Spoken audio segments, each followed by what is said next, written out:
Bilal, could you make me host so I can put Abdullah as panelist? Thank you.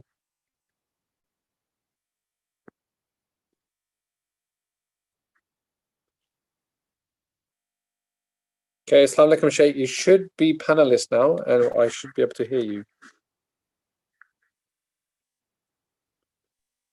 Can you hear me now? Yes, I can. Okay. Okay, let's just give everyone a couple of minutes to join. I've just sent a live now to the groups on WhatsApp. So let's just give everyone 2 minutes, and then inshallah we'll kick off.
Okay, Sheikh, might as well start now, and then inshallah everyone else will just come on.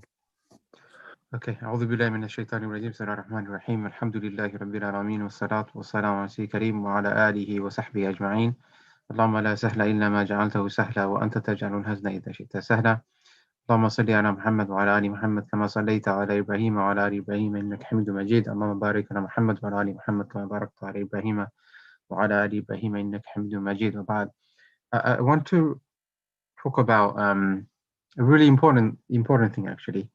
How we view, as Muslims, as believers, how we view things. In particular, you know, let's look at the council culture.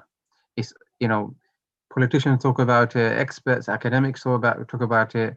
In the what, you know, since the kind of arrival of social media, this has obviously increased, but it was always there. It was always there. And the council culture is about canceling out people, right? Sometimes you need to we have a very important concept in Islam called al-amru bil ma'ruf wa nahyu anil munkar, right? Enjoining the good and forbidding the evil. Enjoining the good and forbidding the evil. That's something that we have to, and there are principles regarding this. It's not black and white all the time. It's not straightforward. It's not right.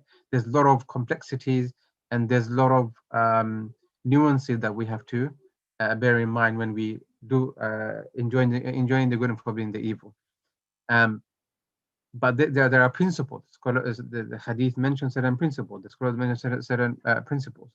So the cancel culture is so sometimes you need to, right? If there is something that is wrong there, if someone is doing something wrong, yeah, and you advise that person, and that person does not listen, right? And that wrong has to be very, very clear, right? So the Prophet said, "Man ra'a minkum al-munkar falyughayyirhu biyadihi, فإن لم يستطع فبلسانه فإن لم يستطع فبقلبه وذلك أضعف الإيمان."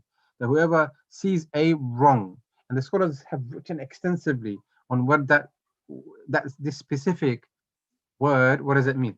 A clear wrong. It's not about, okay, there's a difference of opinion, right? There's a minor issue, there is an opinion, right? You can't, la inkar, another principle in Islam, in fiqh, we have, la inkar fi masail ijtihad. That the people should not condemn each other in the areas where there are differences, legitimate ijtihadi differences. Ijtihadi differences. So you're not allowed to condemn someone because, okay, he follows the Hanafi madhab or he follows the Shafi madhab, right? These are, these are legitimate differences of opinion among the scholars. But when it comes to clear cut, and you've advised that person, you have to follow a certain procedure.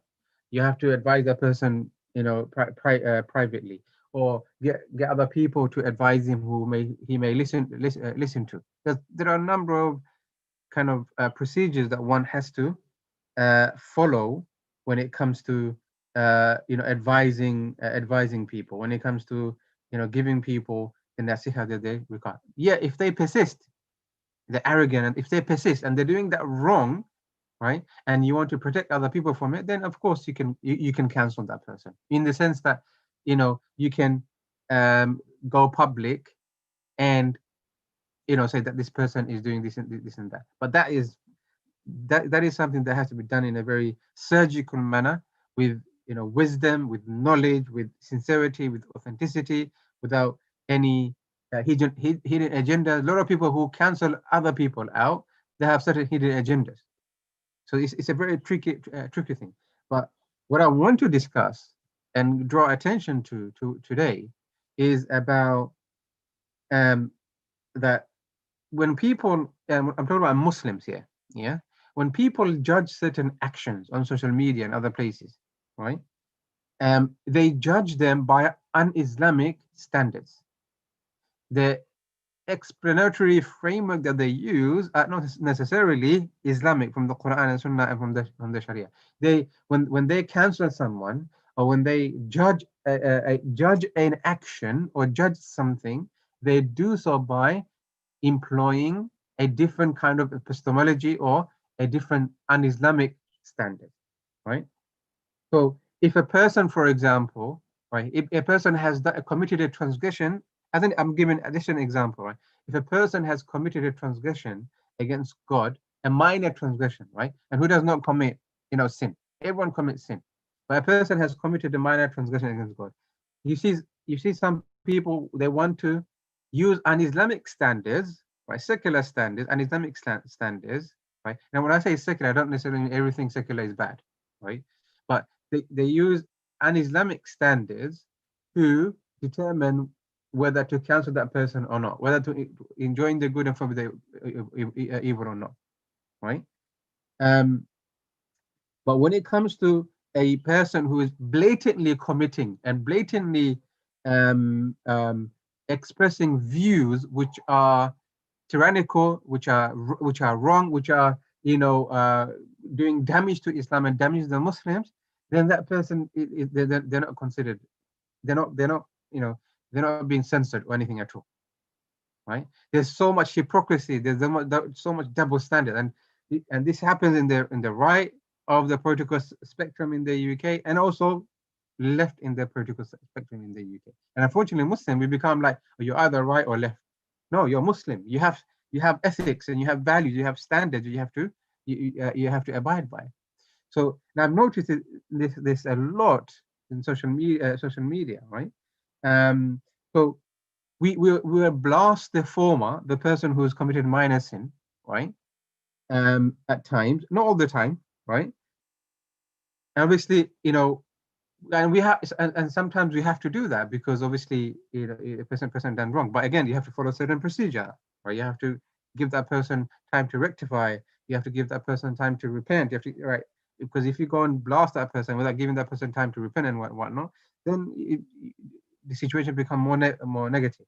While the other person who is promoting evil, who's supporting tyrants, who's supporting oppressive regimes, who's supporting oppressive, policies which harm the Muslim community and Islam, in the long run, then it's a matter of difference of opinion. You see, they say it's a matter of different opinion. It's not so. It's not so much. People personalize it, right? People, it becomes subjective. right? It becomes, and this is very, very problematic. So we have to kind of reorient, and we have to kind of adjust ourselves to the Islamic standard, right? And and perhaps because we live in a society where we become desensitized of of different kind of sins. Our scholars, Ibn Hazm and others, they categorize, he wrote a book called Al-Kaba'ir, the enormities, the major sins, right? They're also sagha'ir, they're also minor sins. But if you look at some of the major sins, right? Lying and what. So for example, people might lie, blatantly lie, but they're not. They say, "Oh, it's part of culture. It's part of everyone does it." Yeah. So you know, so what, right? But when it comes to a person who made a personal transgression, right, and is repentant and whatnot, no, it's a big thing. So the whole framework is problematic. The whole framework is wrong. I was just listening to something, just a while ago today about how during the coronavirus pandemic, unfortunately, our government has, given contracts to the buddies. If you look at all the different PPE contracts and the track and trace and whatnot, they're all related, they're all buddies, good friends, without any job interviews. They're giving private companies like Serco and others, right? Without any interviews, without any due process, right?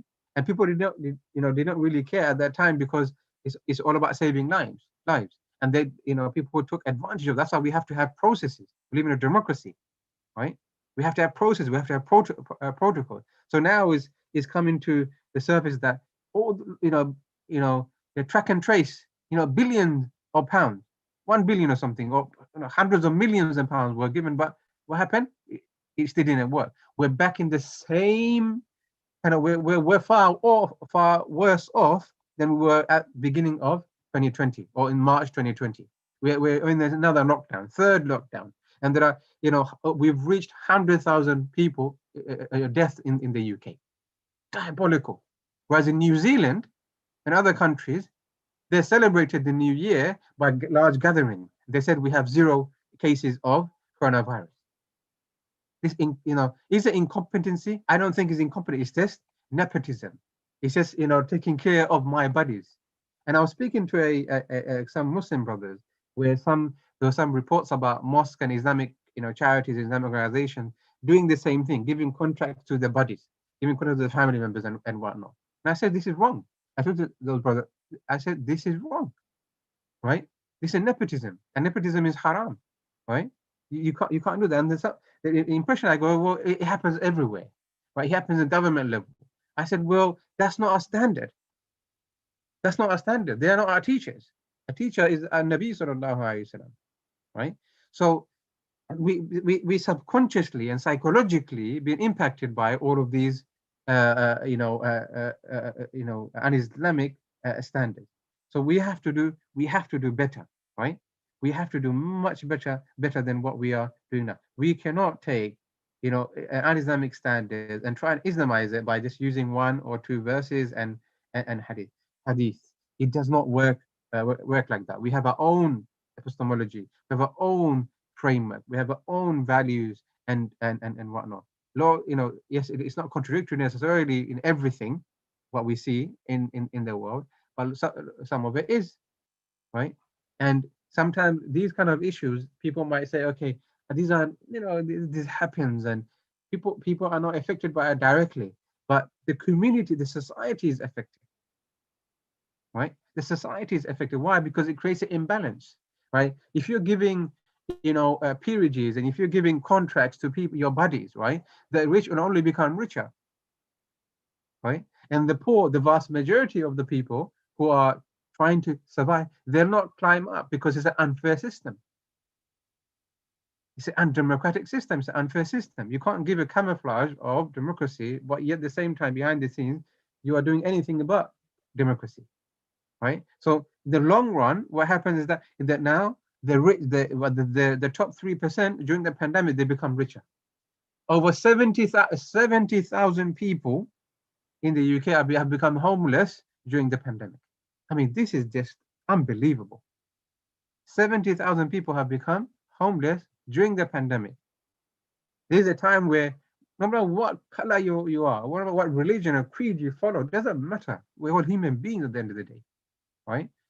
Why are we allowing 70,000 people to become homeless during this, global catastrophe, global pandemic? Why? Because of the inequality, because injustice at policy, of the policies that we have at the moment, right? And unfortunately, Muslim, you vote for, right? You vote for who the people vote for, people who they recognize. Yeah, the people vote for whom they recognize. It's an image of themselves, and this nepotism and this you know uh, cronyism, right? It's a reflection of the society at large. We are, I was so this brother I spoke to said, okay, why don't the members of that organization do something about it? I said to them, why the members don't do something about it? Because they want to be in that position, so they can benefit themselves. This is how how it is, right? If they say something, they will be castigated. But the main one of the reasons is because they want to do the same thing. So those who are complaining, they're not complaining because of based on a objective standard or moral ethical standard. They're complaining because they have not got in that position for them to get the contract and for them to give their families the. And so we have to read between the lines. We have to be peering in the future. We have to look at what is happening, and what is happening is not that great, right? Because these kind of stuff happens slowly and slowly. I mean, in the UK, if you read the history of UK, I mean, I'm a history geek, right? King George and others, they they gave a lot of lands and peerages and to their family members, to their buddies, and those kind of policies impacted how society was developed and form and how we are today. Do we assume or believe that a lot of these barons and lords, right? They come from the laity now. Yeah, different, but again, the reason why the society is like that because historically this was always like that, right? And so you can't, yes, alhamdulillah, in the UK is much better, right? In UK is in the UK is more Islamic than many Muslim countries, I would say. The UK is more Islamic than many of the Muslim countries. So that's a given, right? But it doesn't, we're not comparing the UK and other third world countries where they don't follow any structure, any protocols and procedures, right? We have to want better for the country that we live in. We have to want, because this is our country. We have to have want better. And it's not about Islamic or non-Islamic. It's not about Muslim or not. It's about being on the side of truth, being on the side of the poor, being on the side of the vulnerable, being on the side of the weak. Our Prophet ﷺ was always on the side of the weak in society. All the Prophet, Jesus, peace be upon him, he was always on the side of the weak, right? All of the prophets, because the world, right, there's imbalance in that, and the prophets, they came to create a balance, right? The teachings try to create a balance in an unbalanced world. It is our responsibility as citizens, our responsibility as Muslims to create that balance again. But as Muslims in particular, we have to use Islamic standards.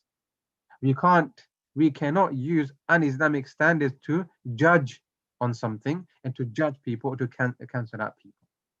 Right? This is really, really important that we don't succumb to these problems. Right? It's very, very important. So I hope, inshallah, whether I don't want to more of your time. Hope the reminder is really understood, inshallah. It's a reminder to myself, reminder to everyone. We will be judged by the king of all kings, Allah subhanahu wa ta'ala, right? Malik yawmiddin, Malik yawmiddin. Allah's reminding us, you will be judged. Forget about you judging other people, but you will be judged. And Allah's reminding us, and we remind ourselves every day, right? 5 times a day when we recite Malik yawmiddin, the master, the judge, the king of the day of judgment. Why? What will happen on the judgment? Right? And he will place the mizan, place the balance. He will judge everything. Right? Every single thing that we've done or not done on the day of judgment, Allah subhanahu on this dunya, Allah subhanahu wa ta'ala will judge on the day of judgment. That is the day when there will be justice. And if we are not on the side of justice, or when I say, and on an Islamic understanding of justice, of balance, of balance, then, because again, the way we understand justice has to be from the Islamic perspective, and it's different from the way other people understand justice, right? Because if we lived if we had justice, proper justice, right, then we would not have 70,000 people homeless. We would not have those billionaires becoming more rich. Where's the fairness? Where's the equity? Where's justice? We would not have the people at the lower deck of the boat paying the taxes, and people at the upper deck who are benefiting from the lower deck not paying taxes enough. So we have to use the Islamic epistemology. We have to use Islamic understanding, right? When we judge things and when we do amru bil ma'ruf wa nahy anil munkar, not based on a understanding from the left or the right. We have our own understanding. So may Allah subhanahu wa ta'ala bless you. I'll end here, inshallah. If you have any comments or questions, we'll take them, inshallah. Jazakallah khair, that was really good. Thank you very much. Just a quick note. So we have quite a few people on YouTube as well. So if you guys have a question, you're more than welcome to type it in the little chat function that exists in YouTube as well, and I'll read out the question. Okay, any questions on Zoom?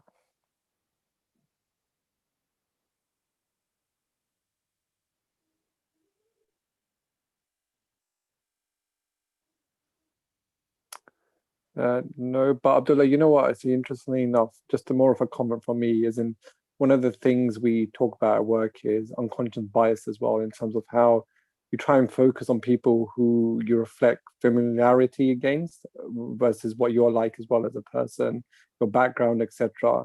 And that's something, as in a lot of these organizations are trying to break down, but it's so ingrained in the way we think, right? And even from my perspective, if I reflect, is that I feel more comfortable speaking to people from Muslim backgrounds or from non-white backgrounds, etc. And it's something that's really difficult, I think, to change.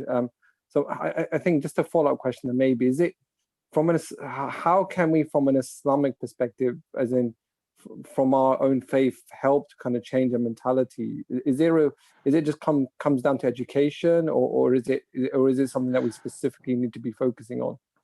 I think education that's really important. Empathy, right? We have to have spiritual, social, and intellectual empathy when we right. This is really, really important. Empathy is the heart of everything, and the more and when you kind of as long as it's not truncated, as long as you look at it from the comprehensive perspective, holistic perspective, I think we should be okay. And that practically, what does that mean? Practically is that you have people from different backgrounds in your understandings, in your circle of influence, within your network. So if you speak to other people, right, and they're different from you, you will be able to empathize more.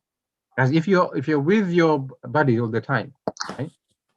And you're the same thinking, obviously you'll not be you'll not understand what other people who are different from you go through, right? So empathy, I think, is really, really important, right? Without empathy, there will be injustice. How can we, how can this, what is it the sixth richest country in the world? How can we allow 70,000 people to go, 70,000 people, further, not already existing homeless people, right, to become homeless in the UK? One of the richest countries in the world. Yeah, and this is like diabolical, right? Diabolical. So, and when it comes to those kind of nepotism I talked about earlier, okay, then sincerity, learning how to be sincere and authentic towards Allah subhanahu wa ta'ala. And that's by education. That's by, increasing your good deeds. It's by taqwa, developing your taqwa, developing your awareness, being mindful of Allah subhanahu wa ta'ala, right? And, if would you want to be in a situation where there are people who are taking advantage, right? Who are taking advantage, who are oppressing others, who are not giving the people the rights of others. So I think empathy should be at the heart of everything. Wallahu a'lam. No, jazakallah khair.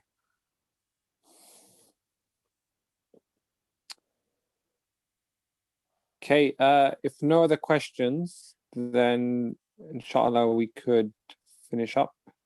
Oh, wait. And whenever I say that, we get a Q&A question.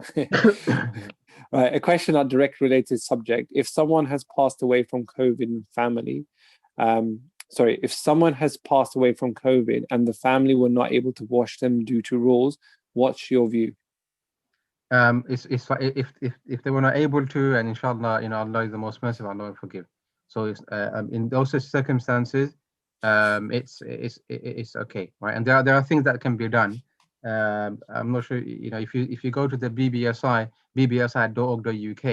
bbsi.org.uk, there will be guidances on funerals and washing the dead. You will see, we mentioned the different rulings, inshallah. So it should be okay, inshallah. May Allah subhanahu wa ta'ala bless you and bless everyone, inshallah. Ameen. Okay, Abdul, do you want to, inshallah, just close up, please? Barakallahu feekum for everyone joining. Allah subhanahu wa ta'ala bless you. The topic was very, it's a it's really a deep topic, but hopefully I covered it to the best of my ability. So may Allah subhanahu wa ta'ala bless you. May Allah subhanahu wa ta'ala increase in our knowledge. May Allah subhanahu wa ta'ala increase in our empathy for each other. May Allah subhanahu wa ta'ala increase in our good deeds. May Allah subhanahu wa ta'ala increase in our awareness. May Allah subhanahu wa ta'ala increase in our activism for the deen based on Islamic understanding, based on the sunnah of our Nabi sallallahu alayhi wa sallam. May Allah subhanahu wa ta'ala protect our loved ones. May Allah subhanahu wa ta'ala protect everyone in the UK and all over the world. May Allah subhanahu wa ta'ala give us righteous and good and pious and authentic leaders. May Allah subhanahu wa ta'ala make us among those pious and authentic and righteous and just and fair leaders. سبحانك ربك رب العزة عما يصفون وسلام على المرسلين والحمد لله رب العالمين وصلى الله على سيدنا محمد وعلى آله وصحبه أجمعين. السلام عليكم ورحمة الله وبركاته.